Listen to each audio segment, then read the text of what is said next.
Welcome back, everybody, to yet another From Screen to Shelf review. I am Mr. Wallet Bully, aka Chase, here to talk to you today about a title I want to throw out there that a lot of people don't know about, but it's one of my favorite on the format, and that's going to be Space Adventure Cobra. Let's take a dive.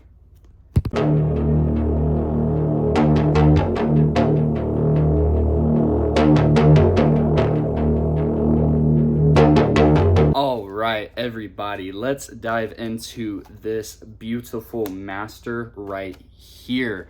Space Adventure Cobra has been a title that in the server and the Reddit and things like that, I have recommended to many people. It's one of my favorite uses of animation in HDR that has gotten translated to the 4K format. It is a native 4K scan. However, it's not a new native 4K scan. It's the same exact scan used from the 2015 Blu-ray.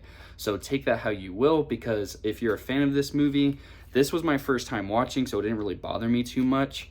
I'm about to use a term that a lot of people don't like, and I am sorry if I offend you, but that 2015 Blu-ray master uses DNR.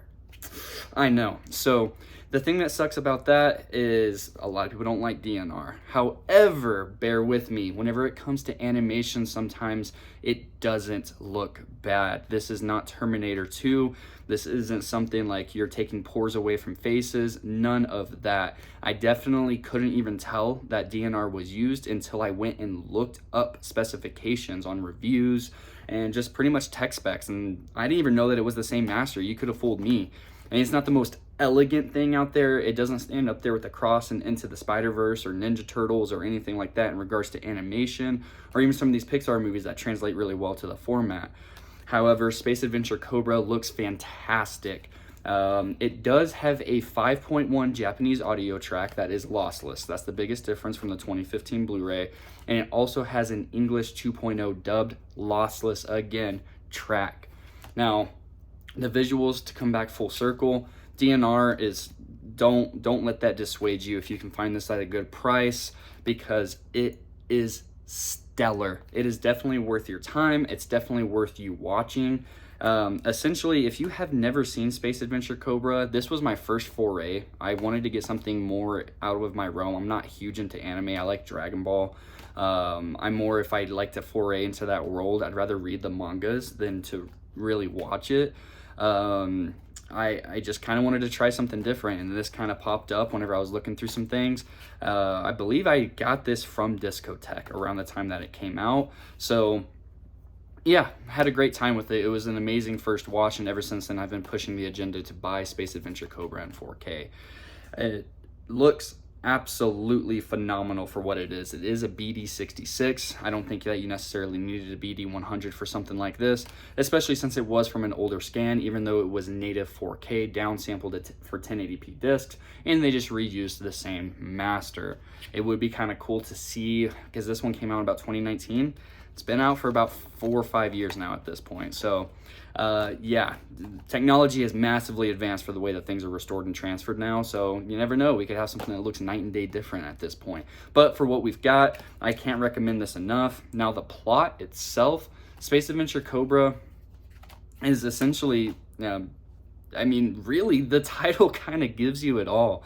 I really don't know how to put it. So, I mean, it's just kind of this little space odyssey type, not like 2001 A Space Odyssey, but it's like kind of like a space opera.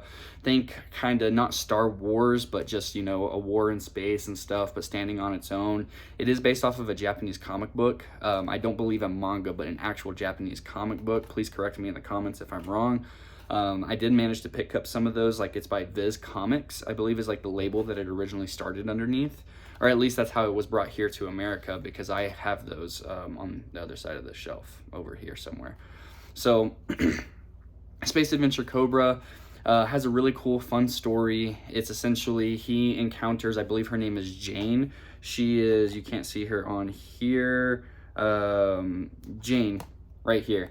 He encounters Jane, and I believe she's a bounty hunter that gives him a task, and then he kind of gets roped up into all these antics and stuff like that. He's kind of like a little Han Solo to a degree. He's like a little bit good of goofy mix of Luke Skywalker and Han Solo, a little bit of a guy that kind of has a bit of an ego, but yet he's still kind of down to earth, I guess you could say, but not really. So you follow him along his trek and just what he finds out about the universe and going along that path. And it's really, really fun. It's a really cool ride. Even if you aren't necessarily into anime, I find this to be a really cool watch if you're an animation goer. That's exactly what I recommend. If you can find this on sale, I usually see it for about 30 to 35, which is kind of a lot for a blind buy for a lot of people. But still, if you can get it for 20, maybe even 25, I would give it a high regard. This is one of my favorite animations on the format, and I can't give it enough praise. The audio sounds amazing. The visuals are stunning. It just looks so clean, and especially for being an older animated movie, it just reminds me of how giddy I was watching this whenever Heavy Metal came finally into the 4K format. I was just over the moon that we got something from that era with that animation style, with that type of audio, with everything else in between in that regard. And I'm just a sucker for unique styled animation, especially older animation. Sign me up day one if it's a 4K. HDR just gives new life to things. Like very recently I talked about Dragon Ball and how just HDR and animation just really makes things pop. And I really can't give it enough praise, especially for it being a more galactic setting. You're going to have a lot of colors, a lot of the dark space gets elevated because of the HDR. Even whenever bright and vibrant colors are absent in the movie, it's the extra black levels, especially if you have an OLED. Get this for sure. You're going to be absolutely blown away by the quality of it. So yeah, this is one of my favorites on the format. As a movie, 8 out of 10. As a transfer, I'd have to give it a 9 out of 10, all the way from visuals to audio, the whole package, everything else in between. So without further ado, we're going to go ahead and wrap this up. Thank you guys so much for tuning in to yet another From Screen to Shelf review. My name is Chase, and I'll see you again soon.